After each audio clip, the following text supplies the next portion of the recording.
Շատ հաճախ մենք մտածում ենք որտեղից գտնել ուրախություն, ինչ անել, որպեսզի ուրախ լինել, ինչի մեջ գտնել ուրախություն։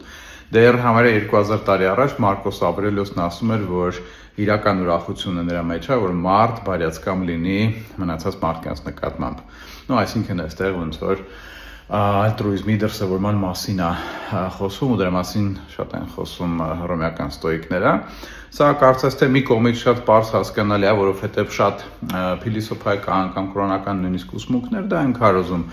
մարդկանց սիրել, լինել մարդկանց նկատմամբ բարյացկամ, օգնող, բայց ինչի է, որ դրա մեջ ուրախություն կա, հա։ Բացատրությունը երևի մեզ տալիս է ժամանակակից գիտությունը։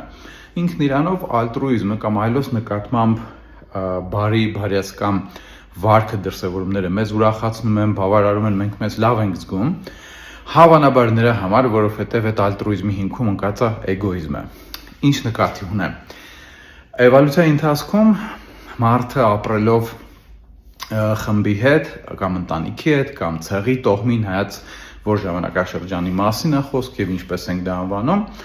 ստիպված ա եղել շատ դժվարությունների միջով անցնել, սկսած գիշատիչներից, թունավոր,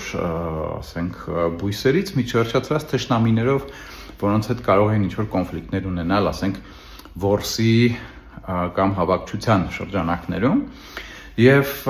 շատ կարեւոր էր անհատական գոյատևման համար, շատ կարեւոր էր, որպեսզի իր ընտանիքի կամ ցեղի կամ տոհմի անդամները լինեն մեծաթիվ, այսինքն շատ լինեն, առողջ եւ ուժեղ։ Այսինքն նրանից, թե իրան շրջապատող մարդիկ, ընտանիքի անդամ կկոչենք դա, թե ցեղի անդամ, տոհմի անդամ, կախված նրանից, թե որքան թվով շատ կլինեն, ուժեղ եւ առողջ, դրանով իսկ պայմանավորված էր իր անհատական գոյատևման աստիճանը։ Այսինքն, ինքը կարծես թե ստիպված էր մարդը այդ 100,000-ավոր տարիների ընթացքում ինչ որտեղ ստիպված էր սեփական գոյատևման համար հոգ տանել նաև